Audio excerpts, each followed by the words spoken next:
ঘোষিত করুন। আমিন সুম্মা আমিন। ওয়াসে দাওয়ানা আলহামদুলিল্লাহি রাব্বিল আলামিন। রাহমাতুল্লাহ আলামিন। এবং স্কুলের ছেলে এবং মেয়েরা এবং উপস্থিত সবাইকে সালাম জানাচ্ছি। আসসালামু আলাইকুম। এটা আমার মস্ত বড় সৌভাগ্য আজকে এখানে উপস্থিত থাকা। সৌভাগ্য কোন শুধু বাক্যের খাতিরে বলছি না, এটা আসলে আমি অনুভব করছি। ছোটবেলার থেকেই নাম শুনে আসছি, অদ্ভুত এক নাম, তার সঙ্গে একটা জিনিস জড়িত। এই নামের আর কোন ব্যাখ্যা কি জানতাম না, শুধু জানি বেওয়ারিশ লাশ। বেওয়ারিশ শব্দটা সঙ্গে পরিচিত হচ্ছে লাশের সঙ্গে এসে এবং আঞ্জুমানে মুফতিউল ইসলামের কর্মকাণ্ড থেকে। এরা কারা কোনদিন জানিনি, আজকে দেখলাম চাক্ষুষ। আগে কোনদিন এরা এমন এক জগৎ থেকে ভেসে আসে, এটা লাশ পড়ে থাকলে উঠে নিয়ে থাকে। একটা স্বপ্নীল একটা জিনিস। যত দুর্গম হোক, যত কঠিন পরিস্থিতি হোক, ওই নামটা আসে। কি করেছে? আঞ্জুমানে মুফতিউল ইসলাম লাশ দখল করে দিয়েছে। এটা আমার কাছে খুব অবাক লাগতো। যার পরিচয় জানি না, কিন্তু প্রতিদিন প্রতি সময় এটার খবর আসছে। এখন শুনলাম সারা দেশ জুড়ে আছে। আগেও তো চিন্তা করি যে সারা দেশ জুড়ে আছে। চিন্তা করে দেখো কখন কোথায় বেওয়ারিশ লাশ পড়ে থাকবে, ওইখানে আঞ্জুমানে মুফতিউল ইসলাম অপেক্ষা করছে এবং তারা ঠিকই সেই সময় আসবে এবং ঠিকই তার ব্যবস্থা করবে, সুন্দরভাবে করবে। তাদের কোন বক্তব্য কোন পত্রিকায় দেখি নাই যে লাশ দফন করেছে। কোন বক্তব্য কোনদিন দেখি করেন কিনা জানি না, আমার নজরে আসে না যে এটা নিয়ে কোনো বাহাবা নিচ্ছে, এটা নিয়ে কোনো কিছু একটা বিবৃতি দিচ্ছে, কারো উপরে ক্ষোভ প্রকাশ করছে, কিচ্ছু করে না। একেবারে চুপচাপ অদৃশ্য কত মানুষ কতগুলো এসে সব কাজ করে দিয়ে। এটি ছিল আজকে আমার জন্য সৌভাগ্য যে আজকে চাক্ষুষ দেখলাম। এবং তার সঙ্গে একটা বড় কাজ যে আজকে ভবনের উদ্বোধন ছিল, আমার কাছে অবাক লাগলো। ওটার সঙ্গে এটা মিল ছিল না। অদৃশ্যকে বলছিলাম, এটা দৃশ্যমান একটা জিনিস। কাজে প্রথম মনে হলো যে না, এটা তো বড় প্রতিষ্ঠান, এটা ছোটখাটো বিষয় না। বুঝতেছিলাম যে পেছনে একটা বড় কেউ আছে, পেছনে একটা গোষ্ঠী আছে, তা না হলে এত বড় অর্গানাইজেশন সম্ভব না, এত সুন্দরভাবে পরিচালনা করা সম্ভব না। বিশেষ করে করোনার সময় এই নামটা বারে বারে এসছে, যে কোনো সময় যে কোনো জায়গাতে বারে বারে আসছে। কাছে দেখছি যে ওটা আছে, চারদিকে ছড়িয়ে আছে। আজকে পরিচয় হওয়ার সঙ্গে সঙ্গে আরো দেখলাম বহু বড় বড় লোকজনের সঙ্গে জড়িত। জন্ম থেকে, এটা 1905 সাল থেকে এটার জন্ম, এটাও জানতাম না। আজকে সেই ইতিহাসও পেলাম, যে খুব ভালো লাগছে। এবং তার প্রতিটি জনের বাংলাদেশের ইতিহাসের সঙ্গে, বাংলাদেশের মুসলমান সমাজের সঙ্গে যাদের স্মৃতি আছে, তাদের সবাই এটার সঙ্গে জড়িত ছিল। এটা একটা মস্ত বড় ট্রেডিশন, একটা ঐতিহ্য বহন করে যাচ্ছে। এটা এই সমাজের একটা ঐতিহ্যবাহী একটা প্রতিষ্ঠান যে বলে যাচ্ছে। আজকে বাচ্চাদেরও দেখে ভালো লাগলো। এটা একটা নতুন দিক। এটা সম্বন্ধে আমার জানা ছিল না যে এটা লাশ দাফন করা ছাড়াও অন্যান্য কর্মকাণ্ডের সঙ্গে জড়িত আছে। মজা হলো কাজটা আর নামটা একাকার হয়ে গেছে। এ দুটো থেকে আলাদা করা যায় না। কতগুলো নাম আছে, নামের অর্থটাই হলো কাজ।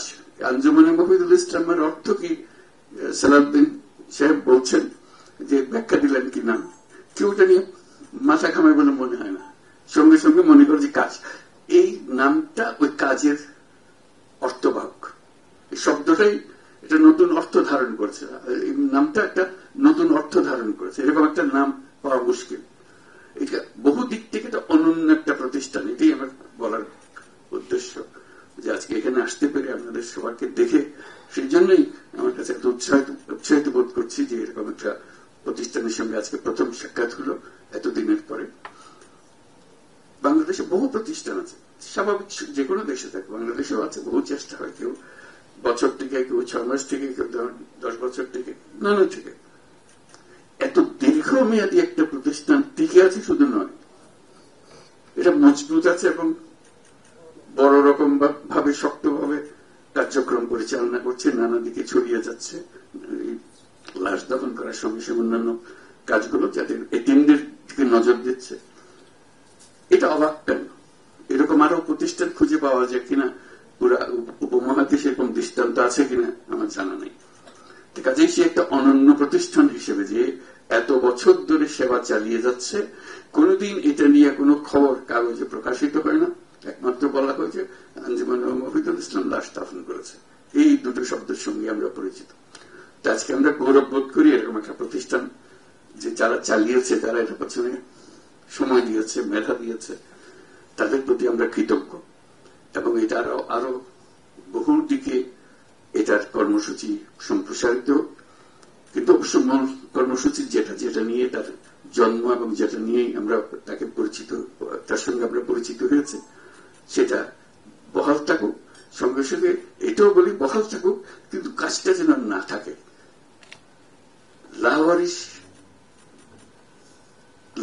বেওয়ারিশ লাশ যেন আমাদের কারণ না থাকে, এটা আমরা কামনা করি। আমরা এমন একটা সমাজ বানাই যে আঞ্জুমানে মফিদুল ইসলামের কাজ আর নাই,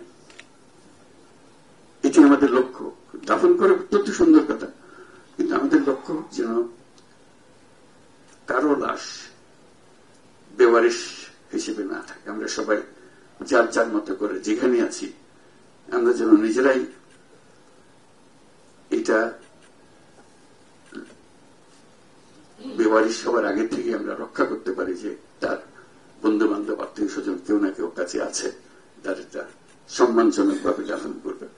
এতে আঞ্জুমানে মফিদুল ইসলামের কর্মকাণ্ডের কোনো ব্যাঘাত হবে না, বরং আমরা তাকে সম্মান দেখাবো এই জন্য যে তার এই জিনিসটা আমাদের চোখে তুলে ধরার জন্য। আমরা না হলে আঞ্জুমানে মফিদুল ইসলাম না হলে আমরা জানতাম না এই লাশের কি হয়েছিল। ওরা থাকাতে অন্তত আমরা জানলাম যে এটা সম্মানজনক ভাবে তাকে দাফন করা হয়েছে। কাজে সেটা আমাদের মনে এনে দিয়েছে, এবং সেটা একটা প্রতীক। আমরা মনে করি এটা একটা প্রতীক হোক, আমাদের মনে উৎসাহ জাগাক, যে সমস্ত দুর্বলতা সমাজের মধ্যে আছে সেগুলো যেন আমরা ওভারকাম করতে পারি, আমরা এটা প্রতিকার করতে পারি, যাতে আমাদের এই সমস্ত দুর্বলতা থেকে আমরা মুক্ত হতে পারি। আমরা আরো যে সমস্ত কাজ আছে সেগুলোর দিকেও আমরা মনোযোগ দিতে পারি, যাতে আমরা আঞ্জুমানে মফিদুল ইসলামের মতো মনোযোগ দিলে বহু সমস্যার সমাধান আমরা নিজেরাই করে ফেলতে পারি। তারা কারোর জন্য অপেক্ষা করে নাই, দাতার জন্য অপেক্ষা করে নাই। দাতার অভাব হলে যে আঞ্জুমানে মফিদুল ইসলামের কাজ বন্ধ হয়ে যেত, সেটাও আমি মনে করি না। তারা যে উদ্দেশ্যে এসছে, তারা কোনো দাতার জন্য অপেক্ষা করে নাই। দাতা হলে বেশি লাশ করব, দাদা কম হলে আমরা কম লাশ করবো, আমার মনে হয় না আঞ্জুমানে মফিদুল ইসলাম সেইভাবে কাজ করে হিসাব করে যে আমাদের টাকা অনুসারে লাশ হবে, এরকম না। তারা তাদের যে নিজের আগ্রহ এবং দায়িত্ববোধ থেকে এটা করে, মানে আল্লাহর কাছে তারা এটার জন্য দান পাবেন। আমরা আজকে শুভকামনা করি, এটার অগ্রগতি কামনা করি, এবং এই এত বছর যেরকম সুন্দরভাবে কাজ করে এসছে, আর ভবিষ্যতে এই ট্রেডিশন চালিয়ে যাবে এবং আমাদের উৎসাহ দেবে, সারা জাতিকে উৎসাহ দেবে, যেন আমরা এই কাজ এবং আরো অন্যান্য কাজ তাদের উদ্দেশ্যে অনুপ্রাণিত হয়ে আরো বহু রকমের অন্যান্য কাজগুলো করতে পারে। আজকে আঞ্জুমানে মফিদুল ইসলামের সঙ্গে যারা যেভাবে জড়িত আছেন, তাদের সবাইকে আমি ধন্যবাদ জানাচ্ছি এবং অভিনন্দন জানাচ্ছি। সবাইকে ধন্যবাদ।